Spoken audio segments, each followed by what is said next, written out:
नमस्कार साथियों, न्यूज़ दुनिया चैनल पर मैं नीरज शर्मा आप लोगों के बीच में कुछ सुप्रीम कोर्ट से और सहारा इंडिया से जुड़ी जानकारी लेकर आया हूं।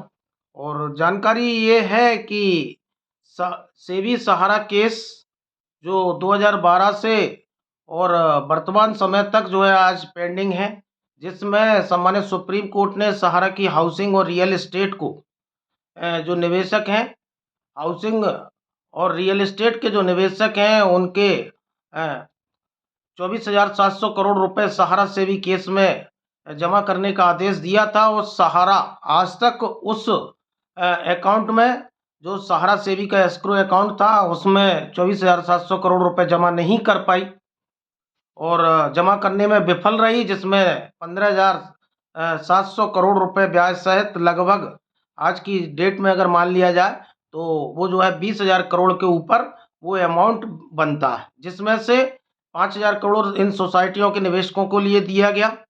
और इसमें सहारा सेबी केस में जो सहारा इंडिया से जुड़ी अन्य याचिका हैं उनको भी रिट याचिका हैं उनको भी जोड़ा गया है। तो उस पर मैं आपको जो है जानकारी देने के लिए आया हूँ।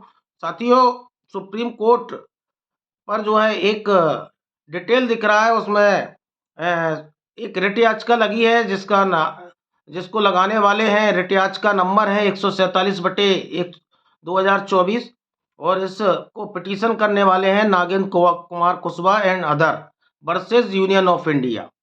और ये जो है एडमिट हुआ था केस 7/3/2024 को।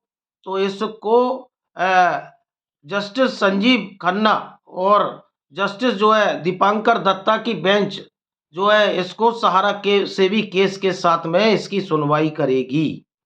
सहारा सेबी केस में इसकी सुनवाई की जाएगी और इसके साथ ही एक आईओ लगा था जिसका नंबर है 131658 और ये आईओ 2023 में contempt petition civil number 412/2012 security and exchange board of India versus Sahara India real estate corporation limited के खिलाफ लगा था।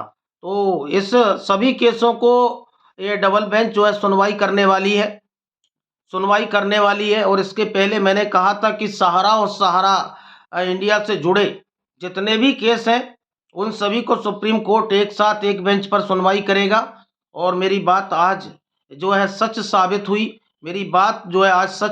हुई। तो जो सहारा सेबी केस का मानना का और ये जानकारी असिस्टेंट रजिस्ट्रार जो है सुप्रीम कोर्ट, उन्होंने अपनी सुप्रीम कोर्ट की साइट पर उपलब्ध करवाई है, जो जानकारी मैं आपको बताने का प्रयास कर रहा हूँ। और मैंने कहा था कि सहारा इंडिया से जुड़े जो भी केस हैं, और चूंकि सहारा सेबी केस 412/2012 ये जो है अवमानना का केस है, सहारा सेबी केस का अवमानना का केस है, जिसको पालन आज तक जो है सहारा नहीं कर पाई है। और एक रिट याचिका नागेंद्र कुशवाहा 147/2024 जो सहारा के भुगतान के लिए लगाते हैं, उसको भी इसी अवमानना के केस में मर्ज कर दिया गया है। और एक आईओ जो लगी है उसको भी जो है इसमें शामिल किया जाएगा। और डबल बेंच जस्टिस जो है संजीव खन्ना और दीपांकर दत्ता की डबल बेंच इसको जो है सुनवाई करेगी। और इसको जो है सुनवाई करेगी दीपांकर दत्ता की डबल बेंच। लेकिन मैं पूछना ये चाहता हूं कि आज सहारा सेबी केस में विगत काफ़ी समय से जो है सुनवाई नहीं हुई और सुप्रीम कोर्ट ने इसको लेकर आगे आए थे, लेकिन तारीखें मिल नहीं।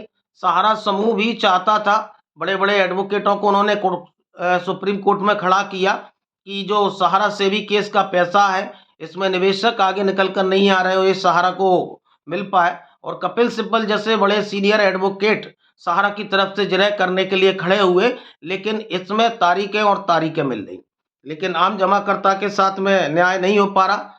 और ये जो सहारा की रिट लगी है 147/2024 नागेंद्र कुशवाहा, वो उसी में जो है उसको शामिल किया गया है। और एक और आईओ जो लगा था उसको भी एक साथ सुनवाई की जाएगी।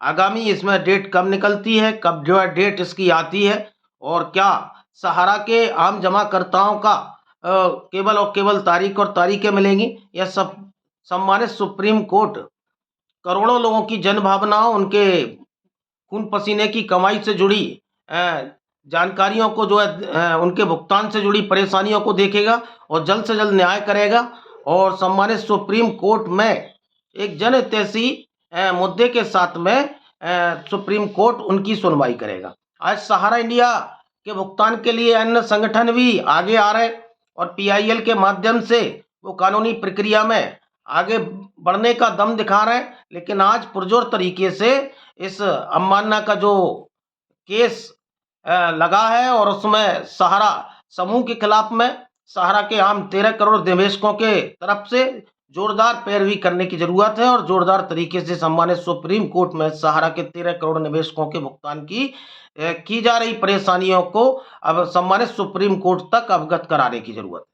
तो जिस तरह मैंने कहा कि सम्मानित सुप्रीम कोर्ट सभी जो है सहारा इंडिया की जुड़ी केसों को एक साथ जो है सुनवाई करेगा, तो संजीव खन्ना की बेंच और जस्टिस जो है दीपांकर दत्ता की बेंच, जो सहारा सेविका मानना का केस है उसी के साथ में रिट याचिका को भी जो सम्मिलित किया गया है, और इकाइयों की भी सुनवाई होगी। पिनाक पारी मोहंती की जो याचिका चल रही है उसको इसमें कोई जिक्र नहीं है, उसका इसमें कोई जिक्र नहीं है इस केस में, लेकिन जो रिट याचिका लगाई है एनजीओ ने उसको इसमें अवमानना के केस में मर्ज किया गया है। देखिए क्या निकल कर आता है, जो भी निकल कर आएगा न्यूज़ दुनिया नीरज शर्मा आप तक पहुंचाने का प्रयास करेगा, और इस देश के 13 करोड़ जमाकर्ताओं को किसी भी सूरत में भुगतान मिलना चाहिए। सम्मानित सुप्रीम कोर्ट को आम गरीब जनता की दुख और परेशानियां जो है देखनी चाहिए, केवल तारीखें और तारीखें नहीं मिलनी चाहिए। इस देश के 13 करोड़ जमाकर्ताओं के साथ इंसाफ होना चाहिए। धन्यवाद। ज़्यादा से ज़्यादा लोग न्यूज़ दुनिया नीरज शर्मा यूट्यूब चैनल को लाइक एवं सब्सक्राइब भी करते रहें, ग्रुपों में भी शेयर करते रहें। बहुत बहुत धन्यवाद, आभार।